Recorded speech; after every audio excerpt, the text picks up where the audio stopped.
Со гости од Чешка, Хрватска, Србија, Бугарија, Косово и Турција, Земјоделскиот факултет при Универзитетот Гоце Делчев Штип денеска беше домаќин на 5-то меѓународно научно-стручно советување Агронаука и пракса 2026.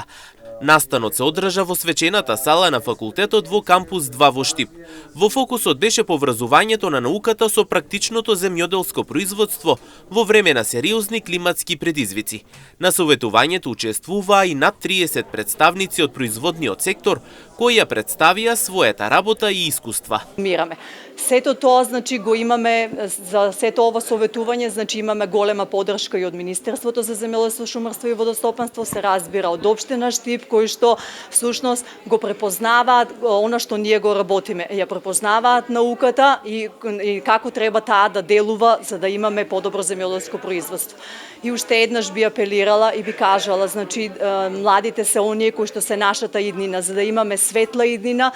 Потребно е сите заедно, вклучувајќи ги и младите, да се вклучиме во земјоделската пракса, се со цел да имаме подобро производство. Оваа година имаме повеќе од 30 учесници кои што се од производниот сектор, кои што со штандови ја представуваат својата работа, така што да им дадеме особено внимание и на нив и ве замолувам да ги посетите и сите штандови и да видиме што е она што тие навистина практично го работат. Ние како факултет, како универзитет и како институција стоиме секогаш рамо до рамо со нашите производители, се со цел да имаат поголема поддршка од наша страна. Министерот за земјоделство, шумарство и водостопанство Цветан Трипуновски порача дека клучно е поврзувањето на науката со реалниот сектор при креирање политики. Тој нагласи дека Министерството активно соработува со научните институции и дека младите се идните лидери во земјоделството.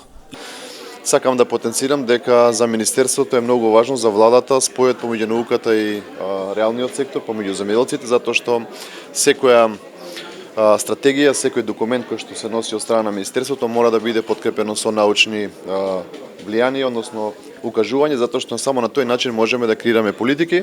Спомена, се бориме со моментални предизвици, со идни предизвици во земјоделскиот сектор, затоа сметам дека и оваа поддршка, односно ова моје учество на оваа денешна конференција е само уште еден показател дека Министерството навистина има соработка со сите научни институции од областа на земјоделството, затоа што повторувам, тоа е навистина многу важно, а воедно на денешна конференција сакам да упатам една порака до младите дека тие се идните лидери во земјоделскиот сектор, идните носители можеби на јавни институции, во делот на сите оние сектори кои што го вклучуваат во делот на производство на квалитетна и безбедна храна.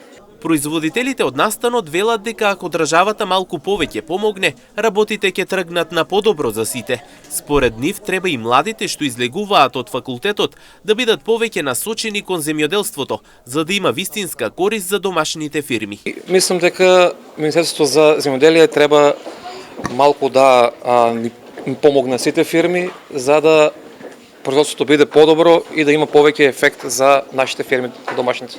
Мислам дека треба да се преориентира насоката натак.